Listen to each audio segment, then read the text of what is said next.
And we're back. One of the questions that you're going to be asked about when we head into the election is state question 777. I have to tell you, there's a lot of opposition on both sides of the fence on this. We want to show you the question so you can take a look at it. It's not easy to understand which way the wind blows on this, and you need to do some research at home. Today, we have a couple of fellows in the studio I think might be able to shed some light on it, and they've promised to be on their best behavior to do it. Lee Lindsey is the executive director of the Oklahoma Pork Council, is for passage of the measure, and it's good to have you here. Thank you. And our other guest is Bud Scott, who's with the Food, Farm, and Family, and he's against the passage. Gentlemen, I'm glad to have you both.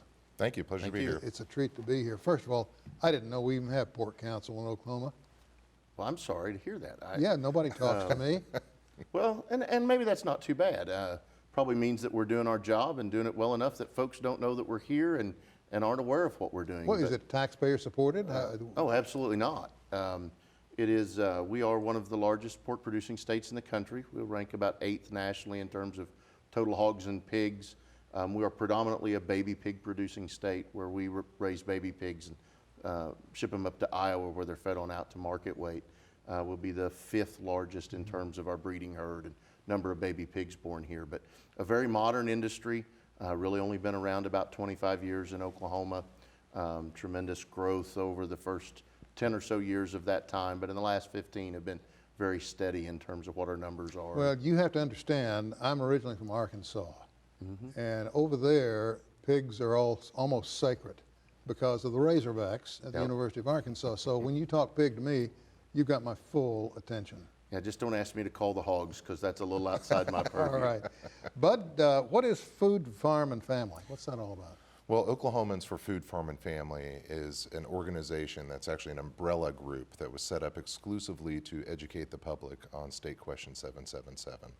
Our coordinating committee consists of leadership from the Oklahoma Municipal League, which represents over 460 cities and towns across the state of Oklahoma, the Oklahoma Farm and Food Alliance, which I've served as the director of for the last 5 years, which represents small farmers, restaurateurs, grocers, and distributors in Oklahoma and the local food industry. And then the Conservation Coalition of Oklahoma, which is yet another umbrella group that represents organizations like Trout Unlimited, Federation of Fly Fishermen, Quail Unlimited, Land Legacy, Nature Conservancy. So those are the 3 organizing entities that actually run Oklahomans for Food, Farm, and Family. However, we've been a coalition building organization and have reached out to several different governmental entities and then organizations related into the food and farm industry, the lakes industry, and the recreation across the state of Oklahoma. Cover a lot of territory. Lee, if you don't mind, I'm going to start with you because quite honestly, I'm living under the false impression. I thought farmers here had a right to farm. I thought that they were unencumbered in terms of their growth, their crops and all that. What's the problem? Yeah, that's really not the case. There is a right to farm law in Oklahoma. It establishes essentially, if I was here farming, the things that go with farming and ranching, dust, odor, et cetera, are not reason, as long as what I'm doing on the farm isn't outside of normal practice, doesn't constitute a nuisance. And that's really all the current statute does. This would create a constitutional amendment that would protect the rights of farmers and ranchers to employ contemporary production practices, livestock and ranching production practices, if you will, on the farm. And I see this predominantly as a prospective measure. This is to help protect us in the future. It would keep the legislature at some point in the future from coming in and enacting additional regulation that doesn't really have an impact on welfare of animals, doesn't really have an impact on protection of the environment, but it's just something that we would do that might make us feel good about ourselves. Well, to clarify something here, they also could not come in and say, you know what, you guys are polluting our water and polluting our air. They couldn't do anything about that, could they? No, that's not accurate. Number one, all the existing environmental regulations that are currently in place remain in place. So if this is adopted, everything that was in place when the legislature voted to put this on the ballot remain in place and nothing changes. Well, according to what I've read, though, they can't go in and pass any legislation at the state level, county level, or city level that was enacted or enact it to change anything prior to what, And again, that's not, 2014? that's not a complete, it's not a complete thought, if you will. We included language when we put this on the ballot that said the legislature would still be able to act in areas where there was a compelling state interest. And I'm not an attorney, but to me, compelling state interest, and I think case law in Oklahoma talks about it being things that are in the public, in the best interest of the public health, safety, and welfare. And so if clean water and protection of the environment doesn't rise to that level, I don't know what would ever rise to that level in the state of Oklahoma. But- And agriculture asked to have that included because clean water, clean Was that environment is important to all Oklahoma of us. Agriculture asked for that? Absolutely. If Okay. you look at the groups that are supporting this on the pro side, you're talking about the Oklahoma Farm Bureau, you're talking about the Oklahoma Cattlemen's Association, Oklahoma Farmers Union, Oklahoma Pork Council, the Wheat Growers Association, the Cotton Council. All of those Okay. groups are mainstream agriculture based in Oklahoma with Oklahoma members. Let's take a look then at the list who's against it, because we have a list of folk who have come out and said no. This is the list on the screen. Save the Illinois River, the Intertribal Council of the Five Tribes, the Oklahoma Municipal League, the League of Women Voters, Conservation Coalition of Oklahoma, Humane Society Legislative Fund, Bella Foundation. There's also, of course, the group that's represented here today, Oklahoma for Food, Farm, and Family, the Oklahoma Food Cooperative, Sierra Club, the Welfare League, the Alliance for Animals, the Coalition for Animal Rescuers, and Barry Switzer. Why would these people line up and say no? We should also add to that list the the Lake Tenkiller Association, the Grand Lake Chamber of Commerce, the Oklahoma Marina Association. There's several additional entities, the Oklahoma Conference of Churches, the City of Oklahoma City most recently passed a resolution opposing this because there are strong legal ramifications for the language included in State Question 777. Explain those for me, if you would. So Mr. Lindsey cited to the compelling state interest issue, and that's not as clear-cut as everyone likes to make it out to be. Compelling state interest is a term of art that us attorneys, and I am an attorney, I've worked in this field for numerous years. One of the issues with the compelling state interest is that it triggers a strict scrutiny standard of review and a constitutionality challenge, and that challenge is rarely overcome. I mean, that's just the fact of it. If you look through all the case law where there's been a strict scrutiny standard challenge, it's very rare that it actually passes through. It's not so easy as saying, oh, clearly this is in the interest of the public welfare and public health. That's just not the case. All right, let's take this a little farther. Why are these groups so opposed? What is it, so that the voters understand what we're talking about here, why are they coming out and saying no? Because what 777 effectively does is that it creates a blanket exemption from new laws and regulations for an entire industry. And that entire industry is not well defined. You look in the language of 777 and it says modern agricultural technology. What does that mean? Does that mean cloning technology? Does it mean fertilizer application? Does it mean water extraction and infrastructure? If I was the attorney arguing for that, I would say yes, absolutely. It means all those things. So you're talking about a blanket exemption from new laws and regulations for an entire industry. That's never been granted in Oklahoma. No other industry enjoys those protections. Let me just ask you both. Let's say the city of Tulsa decided, okay, which would be out of their purview anyway, but hog farming along the outside city limits on a massive scale. Because as I understand this, we're talking about agricultural industries outside the state looking for property to start raising pigs. Yeah, I just think I think that's just a falsehood that the other side streamed up and floated out there as a way to try to scare people. First of all, we already have regulations that establish setbacks, how far I could be from a municipality, how far outside city limits I have to be to build a new farm. And those regulations don't change. Nothing in this changes those regulations. They're going to remain in place. So the notion that I'm going to come into the city of Tulsa or just on the outskirts of Tulsa and build a new hog farm is just, if you'll forgive me, it's just hogwash. It's just not going to happen. Mr. Lindsey's partially correct in that. There are regulations in place already that do provide setbacks for hog farms, for larger confined animal feeding operations. What 777 does not do, though, and you cannot do it, is place an absolute prohibition or a moratorium on amending legislation that's already in place.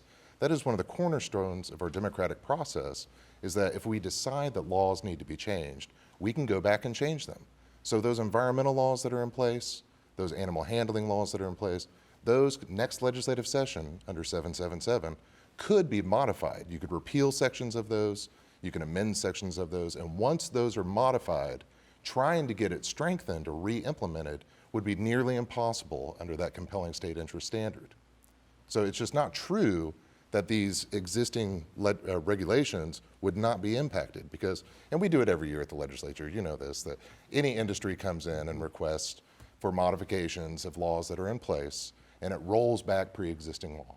Once that's rolled back, those provisions would no longer be under that grandfather protection. Okay, the thing I'm not hearing here And we is, just, fundamentally, we just disagree with his analysis of what compelling state interest allows you to do. Well, we've yet to I see mean- an attorney come out and provide an alternative analysis. Almost every attorney that's looked at this has provided the exact analysis that we've provided, including Dr. Shannon Farrell from OSU. He recognizes that this is probably going to cause problems. I don't know that that's the case, and I disagree with that, and I'm not an attorney again, but I think we intentionally included language to allow the legislature to act should there be an issue in the future. And the legislature, I believe, recognized that they still had the authority to do that because they passed this and put it on the ballot overwhelmingly. This wasn't a decisive vote in the legislature. It wasn't a close vote amongst them. So the folks that are going to be most impacted by limiting authority, if you will, said, we will still have the authority to act in the future because of the compelling interest language. Well, and they passed it overwhelmingly and do put it the on the hog ballot. farmers in Oklahoma need this legislation? Are they in need of this? I would say no. I mean, there is no current threat in Oklahoma.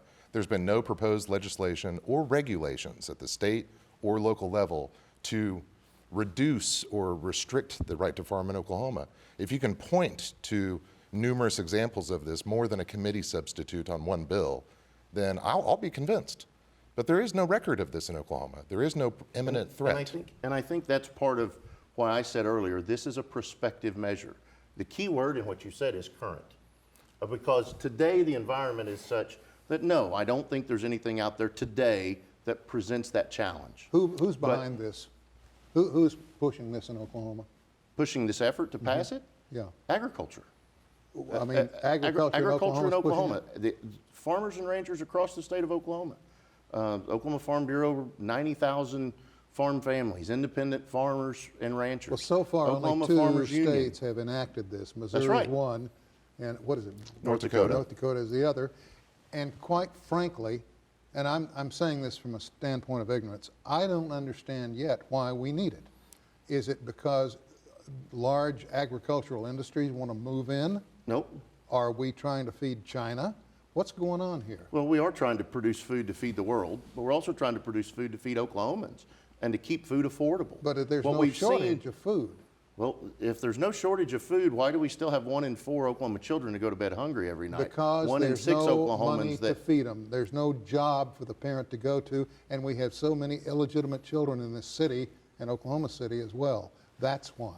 So why do we want to do something in the future that could raise the cost of food? Good question. And this is a measure that's designed to protect choice at the grocery store, protect choice for consumers, protect the rights of farmers and ranchers to continue to provide the safest, most abundant, most affordable food supply in the world. I would argue that Oklahoma farmers and ranchers, they enjoy that right already. There's no efforts to restrict that right. Yeah. So this is just an attempt to provide a blanket exemption for an entire industry from new laws and regulations. Again, that's never been done before. And I'd ask our viewers to think about this. If it was the oil and gas industry coming in right now and requesting the exact same protection, a blanket exemption from laws and regulations, there would be outrage, outcries, especially with all the earthquake issues from reinjection wells. There's no way we would adopt this. But because it has the farmer affiliated with it, it's got people pretty emotional. Well, that's the thing. It's and a I would- title here. We got It political is. slogans. We've had it with, with the EPA. We've had it with the WPA. We had slogans that go back a long way, but more recently we got right to work, which effectively eliminated collective bargaining in this state. After that came right to life, which heaped negative thoughts on women who wanted to control their own health based on a Supreme Court decision. We also have the death tax. They wanted to end the inheritance tax, which only affects 1% of the people nationwide and in Oklahoma. It doesn't affect the rest of this country. Government schools, what's a government school? Nobody can help me with that. And also, right to farm seems to fall into that with one of the catchy little slogans, and I'm thinking it's warm and fuzzy, and it makes me want to go out and embrace the farmer. I already do. And this is a slogan that's been used now for going on 30 years to push policies.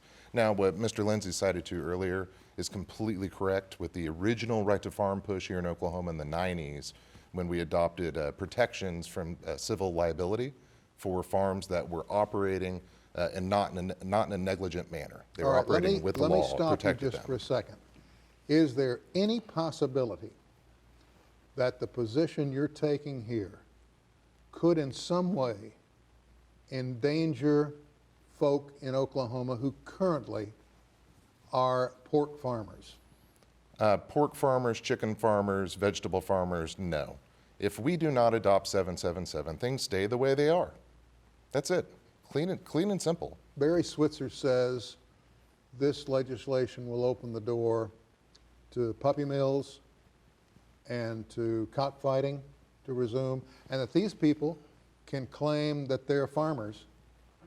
Well, the simple fact is, as gain we all said kinds of earlier, exemptions. puppy mills are already regulated. Cockfighting's already outlawed, and nothing in 777 is going to reinstate those things. But That's if not going to happen. If this is taken on as a constitutional amendment, doesn't that change it? Doesn't No. that mean then that they won't have to abide by those laws? No, it does not change that at all. Then why And if would you Barry read the Switzer and the language of- others come out Because against- he's been misinformed. No, what he's saying is exactly what I was saying earlier, which is that under 777, being able to roll back those laws, to have legislative referendums or statutory approaches that then roll back the existing law, at that point it would be almost impossible to strengthen it or re-implement that law. That's the reality of this proposal. But we already have, I mean, the state's already voted on whether to outlaw cockfighting. So you think the legislature is going to go back and undo a law that the state already voted on in that regard? What time is it? I mean, I just don't there's enough see that checks. as being, I don't see that as being an issue. I see that as being something that the other side has drug up to try to confuse people and try to take them away from the fundamental issue of whether we want to provide additional choices at the grocery store, protect those choices at the grocery store. Do we want to limit those choices at the grocery store? You know, from our perspective, we want you to be able to go to the grocery store and spend your money to buy the food products that fit within your budget that you choose to purchase. Opponents of this measure want to limit what those choices are. Now, that's They not want- true at It all. is true. That's It not is true at all. When you look at the largest donor on the last report was the Humane Society of the United States to the No campaign. Their professed goal is to replace meat on your plate. So that's Whoa, that's, whoa, whoa, no. So I'm hold serious. on. Are you I'm telling you- inferring here that the Humane Society Of the United States States. wants us to eat dog and cat? Is that No. what I'm implying they want you to take all meat off your plate. If you look at what their recommendations are, their plan is they call it a 3R plan, and it's refine how we raise livestock, it's reduce the amount of meat you eat, and it's ultimately replace meat protein with some other source. Well, how about now, this- I think this- that's fundamentally in conflict with the values that Oklahomans have in terms of being able to choose at the grocery store. This is a And for you boogeyman to say argument, It's not any absolutely. more of a boogeyman argument than puppy mills is. It's a complete, well, we're not using the puppy mill argument. I haven't said anything about that here on You the said it stage. several times today. Puppy mills? Yeah. I didn't say anything about puppy mills. What I spoke about is a constitutional protection for an entire industry. And when we talk and I about would- wanting to remove meat, the Municipal League, the Choctaw Nation, the Cherokee Nation, my clients, the Oklahoma Farm and Food Alliance, who grow meat, who raise meat, who grow produce, no one wants to take away meat But your production in allies Oklahoma. in this do. Well, some And of them that's do, the- but and just that's the because point we here. oppose So an you're issue trying doesn't mean to- we agree on everything. Well, but you're trying to lump us as the family farmers in Oklahoma with big ag everywhere just because baby big ag has been in Oklahoma This doesn't promote anything special for big ag. Well, this let's- protects your farmers and ranchers the same as it does mine. No, it doesn't, because Yeah, it most does. most of the regulations that are in place don't even apply to most of my farmers because they're so small scale. We talked about this before the show. According to the USDA, the majority of hog farmers in Oklahoma have less than 40 hogs on their property, which means that those very laws under the Confined Animal Feeding Operation Act, et cetera, only apply to the large ones. So they are the ones who are being impacted And they're here. going to get the protection Okay. that would limit that in the future. Girls, I hate to do this. We've come to the end of the trail. First of all, I hope we're still friends. I still don't We love each other. understand- I still don't understand a great deal about this, and it's up to me to get out there and find out. It is a controversial measure, to say the least, because sitting here listening to you, you're nice fellas. I just need to know more about it. Thank you both for coming in to share information with us. Maybe we can do it again. Thanks for having Thank you. us. Well, that's all the time we have for this edition of Green Country Perspectives. I'm Sam Jones. Thanks for joining us. See you next time.